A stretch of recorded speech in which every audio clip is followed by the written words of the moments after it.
Welcome back everyone. In today's video we have something a little bit different. I decided to purchase a faulty PS5 on eBay with the idea to repair it, but also to understand how honest eBay sellers are when listing faulty devices on eBay. So make sure you watch the end where I suggest a couple of tips on what to do if you do buy a faulty device or PS5 or Xbox from eBay and what you can do about it.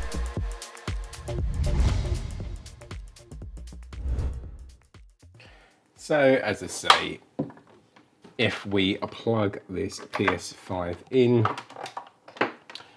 it boots up to a white light. I've already tried this and it unfortunately does not output any display whatsoever. So this one is a little bit different than our usual PS5s. This one I actually purchased from eBay.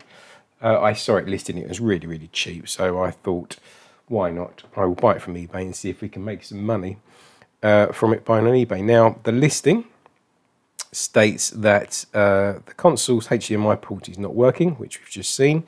Unable to confirm any components. The warranty seals are intact, which is all good. Let's see if that is true, shall we? Let's just pop the top casing off, and I can tell you straight away that that is not the original factory seal, right? So that is another seal that someone has put on it.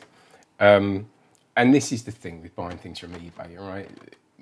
A lot of people are just not honest on eBay, right? They say, oh yeah, technically they're correct, it's got a seal on it, right? But it's not the original factory seal by any long shot. That's just a seal that they've put on it, which is really annoying, right? And that's what gives eBay a bad name, unfortunately. It's like when people are just not 100% honest, which is really frustrating. Right, so what we're going to do, we're going to break this seal that they've put on there. We just double check, right? Let's just be fair, just to make sure there's not actually a Sony seal underneath it. No, it's not, right? That is just their seal that they've put on there. So the actual factory seal is definitely not on there. As I say, very disappointing. Right, so let's get this one open and then we can see what is going on.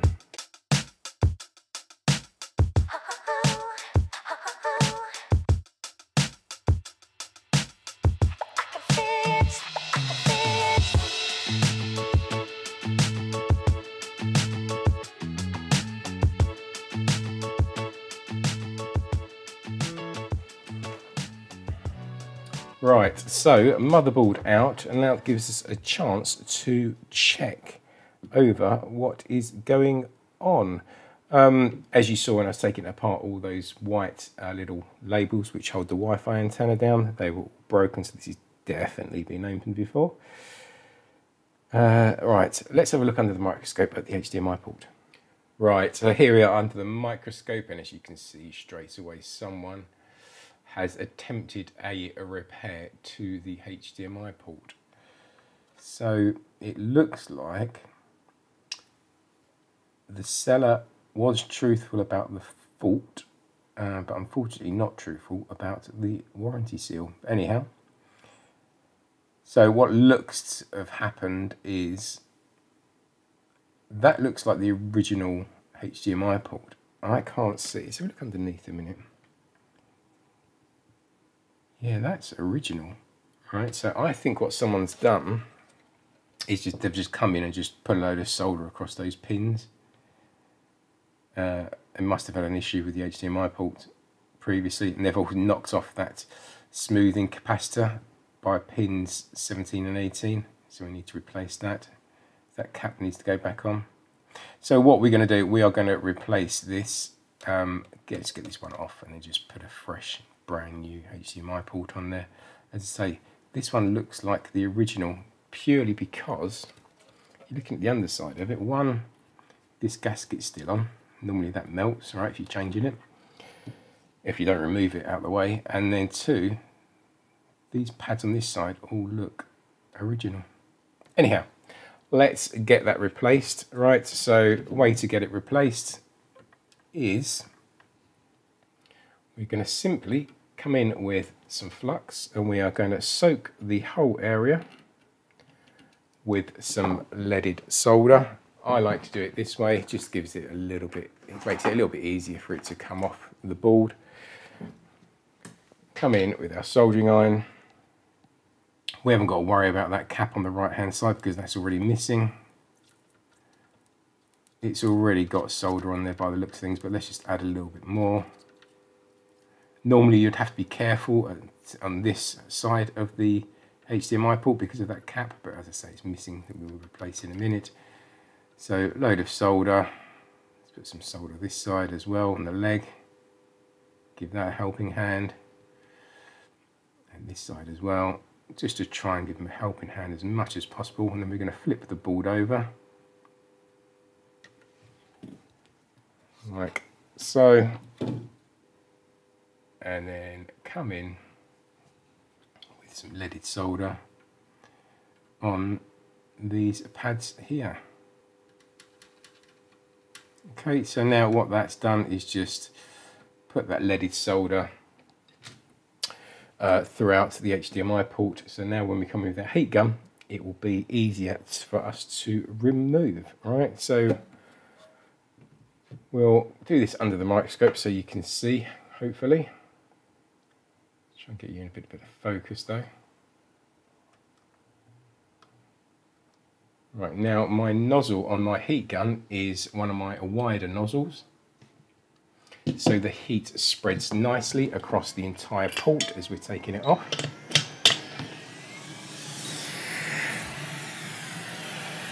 Right, so the port, the nozzle is the nice wide one. We're going to come in, airflow at 95%, and temperature is at 480, and as I say, we're going to come in, heat up the whole area. We're going to do the top side first of all. I'm actually going to heat the port itself as well.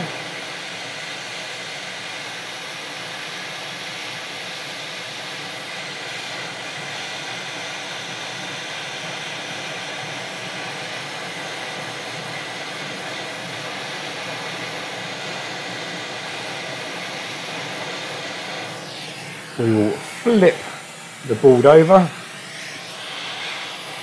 and then we continue to heat the other side.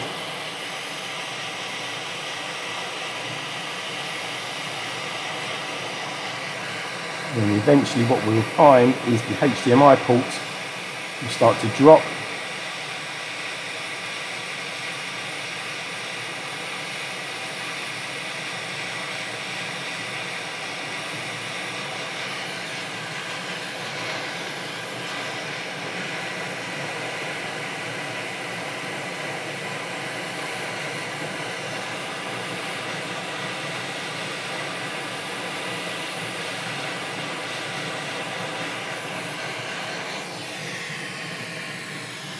Flip it around and keep going round and round. You need to make sure the heat is all over the board.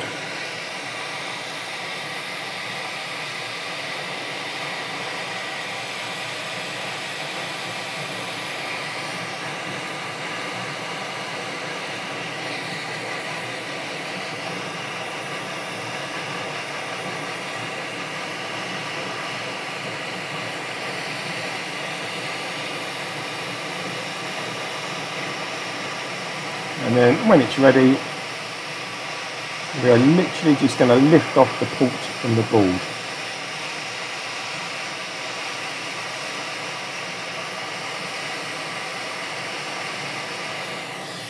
Like so. Okay, and then what we're going to do, we are going to come in just with a tiny little bit more flux, all right, and just make sure all of our leaded solder is in the these big pads first of all. So just make sure there's loads of leaded solder in there, like so.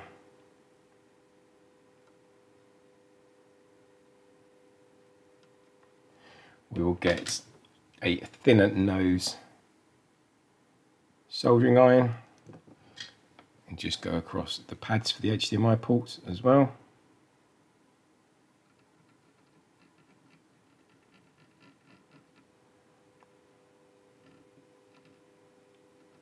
Perfect.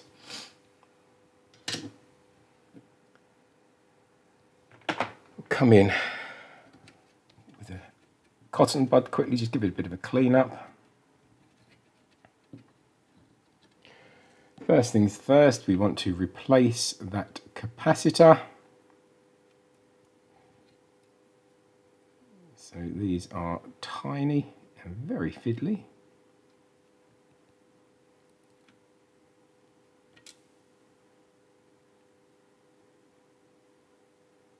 There it is. So I'm just going to get my fine tip soldering iron and then just tack that in place very roughly.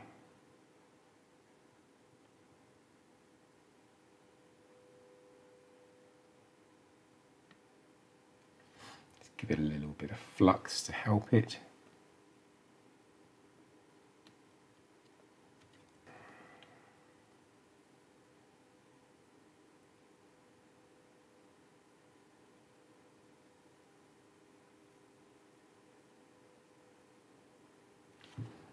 Okay, and then come in with some hot air, and obviously airflow speed is reduced all the way down to 25%. You don't want the cap being blown off anywhere. So real slow airflow speed, and then just warming up the area so the cap sits in place.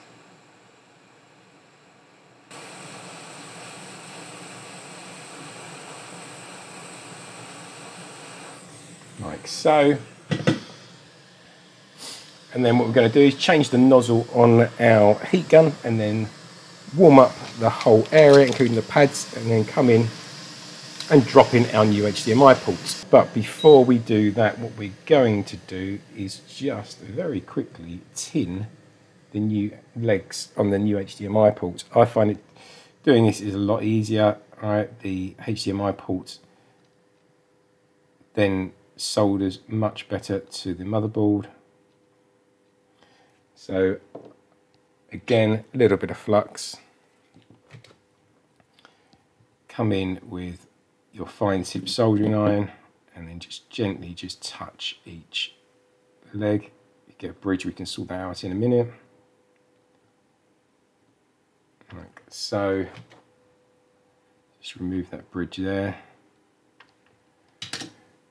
Very quickly. Good. Good, no bridges. Right, so that's those legs tinned now. So now what we're going to do is we are going to heat from the underside of the motherboard. Right, so let's just move you along a little bit.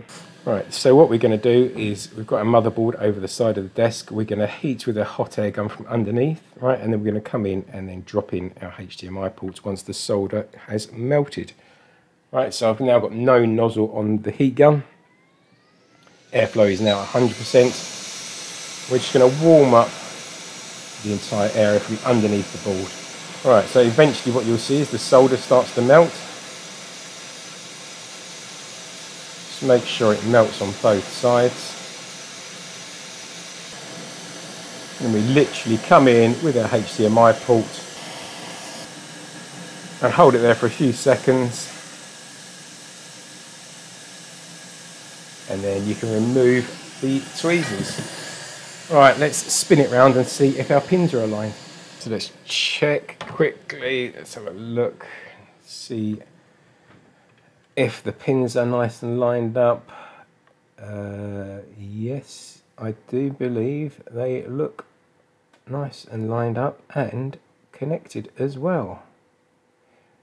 Let me just quickly go along and check them.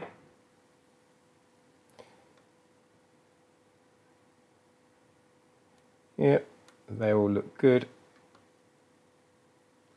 So, all good. Caps on.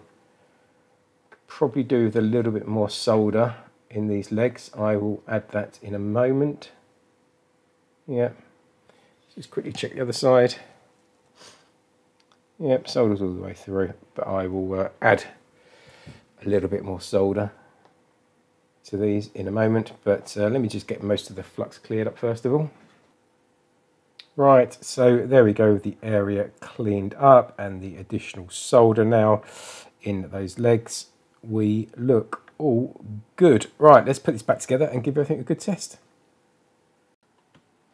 So there we go, everything put back together again. Let's just quickly test the HDMI ports, make sure we've got a video output. Just plug that in, hit the power button, and there we go. We have video output. Brilliant. That is fantastic. So thanks very much for watching the video. Hope you enjoyed it. Real just quick video just to show you, well, turns out how to replace an HDMI port on a PlayStation 5. But really the point of the video was to kind of highlight, as I say, you need to be really careful on eBay when you're buying faulty items from eBay.